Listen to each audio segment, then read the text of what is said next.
In 1967, the Jewish people regained control of the old city of Jerusalem after 2,000 years of exile.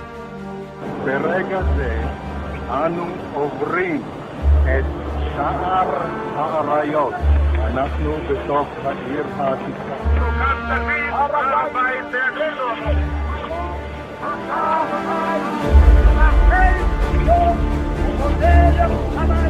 ואני נוגע באבני הכותל המערבי.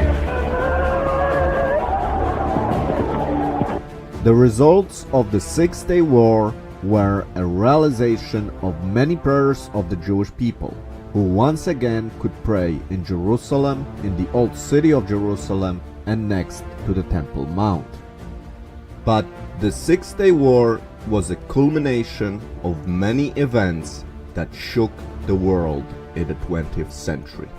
It was also a powerful symbolism referring to the ancient prophecy about the Lion of Judah. In today's episode, we will discuss the events that led up to this incredible moment when the Jewish people, after 2,000 years, could once again say, Jerusalem is ours. But before we will do that, please don't forget to subscribe to the channel, give a like to this video, and hit that bell button. This is a quick action you can do to support the channel. And with that out of the way, let's begin our new episode. Before World War II, Europe had the biggest Jewish population in the world, and most of them were living in Eastern Europe. And almost half of this population in Eastern Europe lived in Poland. Can you imagine this? 3 million Jewish people lived in Poland. Poland, of course, was one of the first countries attacked by Nazi Germany. Poland was divided between Nazi Germany and the Soviet Union under the Ribbentrop-Molotov Pact. But the German expansion did not stop there, and soon more and more Europe was controlled by Nazi Germany. Meanwhile, the Soviet Union annexed the Baltic states in 1940. But as the German Empire grew, it was getting more and more obvious that the attack on the Soviet Union is unstoppable. And in fact, this attack did happen in 1941, which is known as the Operation Barbarossa. Initially, it was a great success for the German military that quickly controlled vast amounts of territory. The German army attacked from 3 different directions, totally catching the Soviet Union army by surprise, causing huge amounts of destruction. But what followed the German army was even more terrifying. Behind the army lines went the killing squads of Einsatzgruppen that killed over 1.5 million Jewish people by bullets. But that was not the end of the massacre of the Jewish people. Soon after the attack on the Soviet Union, the Nazi Germany created concentration camps and death camps. Most of the death camps were in Poland. Just look at this terrifying statistic.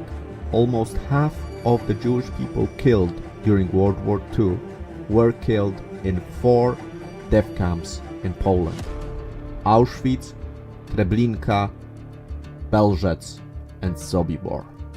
German ambition to re-establish the world without the Jewish people failed. The forces of the Alliance and the Soviet Union raced to Berlin to control as much of Europe as possible. The world was divided between the Soviet Union, the United States, and Great Britain. But what was left of this world was horrifying. Here you can see the pictures of Warsaw in Poland after the Ghetto and Warsaw Uprising. But besides the rebels, you also had thousands of Jewish refugees that nobody wanted to take in. How is this possible? Why the world did not want to take the Jewish people? To answer this question, we have to go back in history. In 1938, so 1 year before the war, in a beautiful resort in France, we had the Evian Conference, where 32 countries, some of the most powerful countries in the world, met to decide what will happen to the Jewish people that were denied their citizenship in Germany and thrown away from their homes. And guess how many countries decided to take in Jewish refugees? Exactly one, a very powerful country of the Dominican Republic. Out of all those powerful countries, only a small, tiny country of the Dominican Republic decided to immediately take as much as 100,000 Jewish refugees. Astonishing.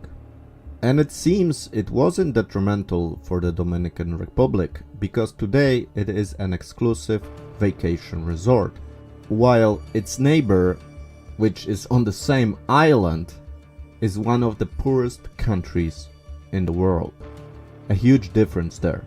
So nobody wanted to take in the Jewish people, but that was not the end of the problems, because Great Britain created a document which basically limited the amount of Jewish people that could go to their homeland, where today's Israel is.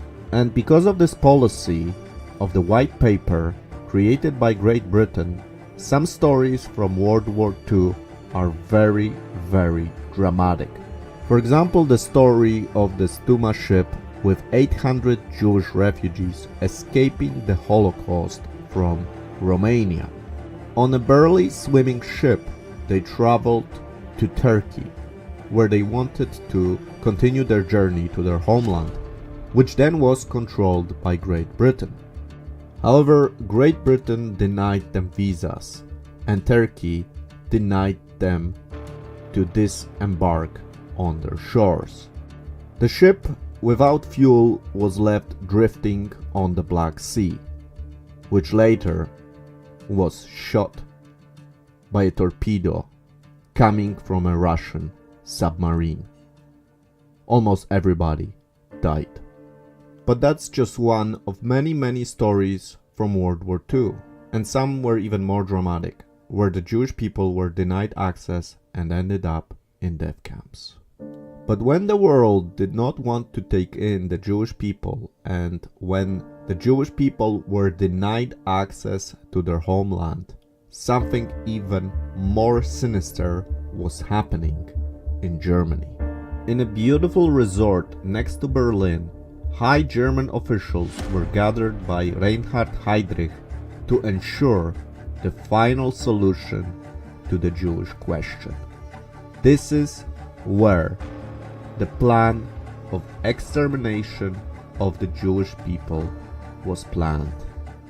Once Germany attacked the Soviet Union and controlled the majority of the territories where the Jewish people lived, it was time to realize their great ambition to exterminate the Jewish people. Indeed, it was a diabolical plan, but it resembled an ancient desire to rebel against God, to rebel against His plan of the redemption of the world that will happen through the nation of Israel. What is important to remember, however, is that the German extermination of the Jewish people was not just a random thing they did, but it was well documented and planned. The German philosophy and aim was to create a superhuman, an uberhuman, of whom we read, for example, in the writings of Friedrich Nietzsche, who influenced a lot of the German minds. And this superhuman would not be influenced by the ethics of the Jewish people and also the Christians who follow the ethics coming from the Old Testament. According to the German ideology, to achieve this goal, You have to get rid of this people that corrupt both physically and spiritually this new being that they wanted to create. And in that sense, Germany, Nazi Germany, wanted to return to the times before Christianity, before the establishment of the Judeo-Christian values, because according to them, those values made people weak, and it was an obstacle to the creation of the superhuman. Now, obviously, this is a very complex topic, and we can get back to it another time. But now, I would like to take a moment to thank all the patrons of the channel. You guys are wonderful. Thank you again for supporting the channel, for your trust. This is helping me a lot in many ways. So I'm very, very thankful to everyone who has decided to support the channel in this way. And this is actually the best way to support me, is to become a patron. If you would like to support this work, if you think it's valuable, I will leave a link in the description of this episode for you to find it. And this is really the best way to support me and the channel.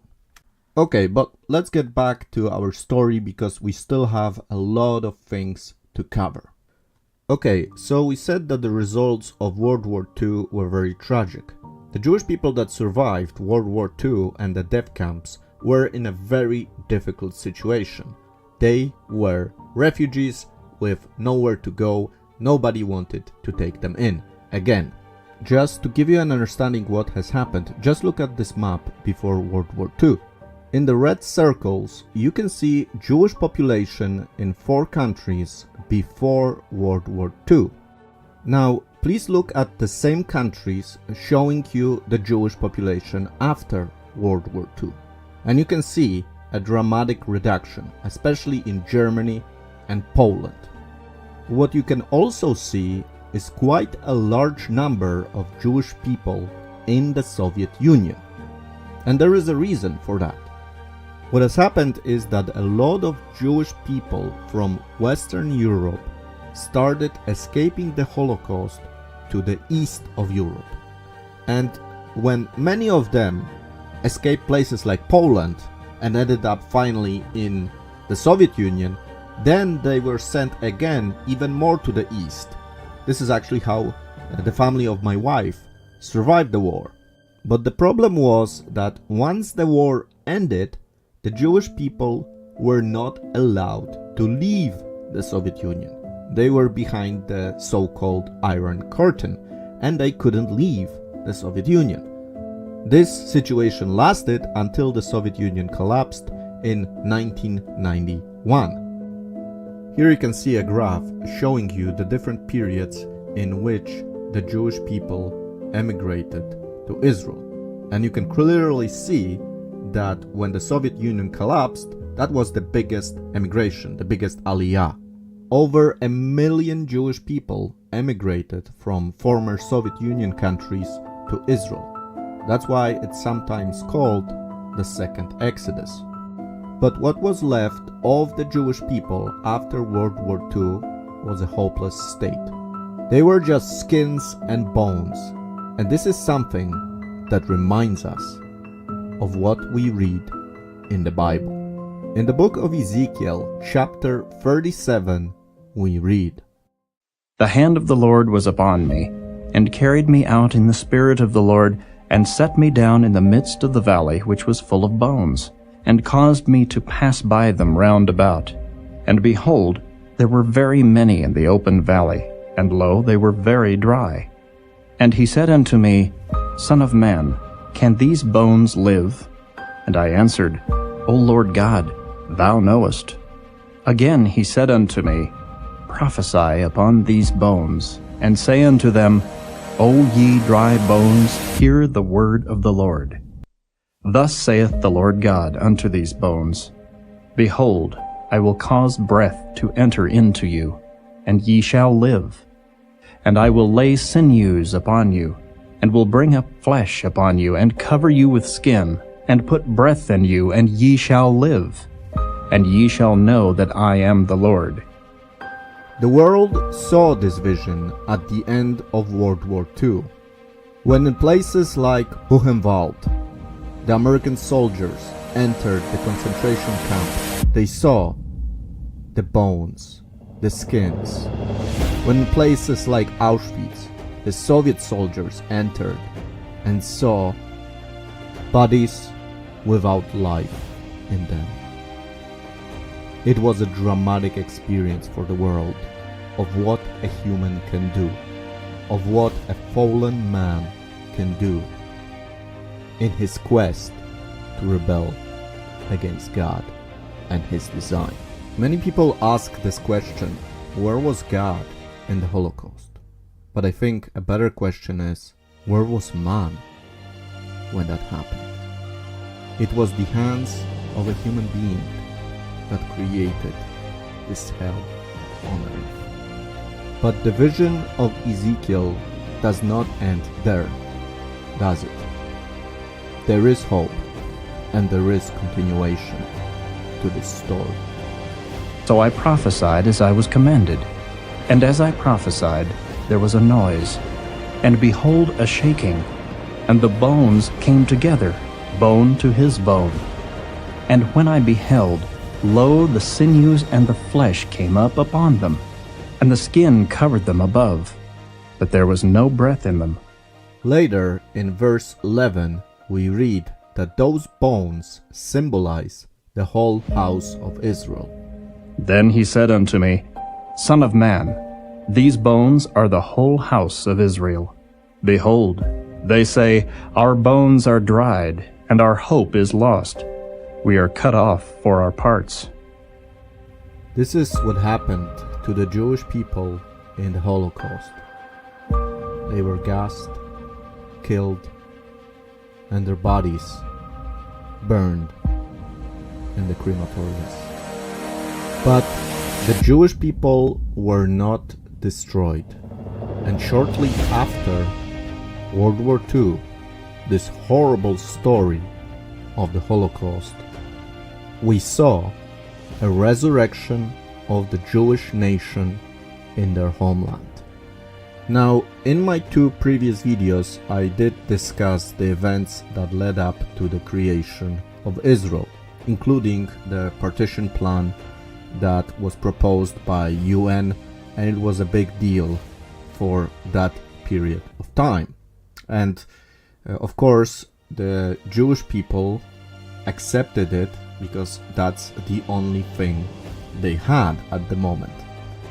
Even though the lands that they received were not very good, most of it were the desert, the Jewish people did accept this partition plan. But the Palestinians did not. And that's the reality. So, if you haven't seen those previous episodes, I will leave a link in the description of this video. So, the fact that Israel did accept the UN vote, it didn't mean automatically that the nation of Israel was created. And actually, the road to the creation of Israel in their homeland seemed, at this moment, impossible. Let me give you the setup of the situation. The announcement of the Declaration of Independence by David Ben-Gurion was a true act of courage. The state that was to be created not only was surrounded by Arabs living in the land, but also very hostile nations that said, if Israel will be created, we will immediately attack. Even David's Ben-Gurion generals told him, if we will do it, war will begin. And remember, at that time, Israel didn't have any allies. The Secretary of Defense, George Marshall, told the Israeli ministers, don't do it. If you will do it, it will create World War III and we will not help you. So you can imagine the situation. The tension is growing. It's now or probably never. But if you do it, you may not survive it. The British, who were trying to keep peace in the land, are leaving. They are tired of it. They don't want to deal with it anymore. They are leaving the problem behind. And the Jews are left alone again. They are only 32% of the total population in the land. And even without the declaration of independence, the Arabs sworn to crush the Jewish population. This is the atmosphere that accompanied David Ben-Gurion before his declaration of Israel's independence. You can imagine the pressure, the courage to do that. On this day, the state of Israel was created again. And once again, we are reminded of the words of the Bible that say, Who hath heard such a thing? Who hath seen such things? Shall the earth be made to bring forth in one day? Or shall a nation be born at once? For as soon as Zion travailed, she brought forth her children. That was a spectacular moment for the Jewish people. A prophecy spoken thousands of years ago was realized in one day. A nation of Israel was created. What happened next is also a miracle. The War of Independence and the Six-Day War, of which we'll talk in my next episode. Thank you for your attention. I hope you enjoyed today's episode. I hope it gave you a better perspective on the creation of Israel. We'll continue this story in my next episode, so stay tuned. If you would like to be informed about new episodes being published, because sometimes YouTube doesn't show it the way you would like, you can sign up for a newsletter.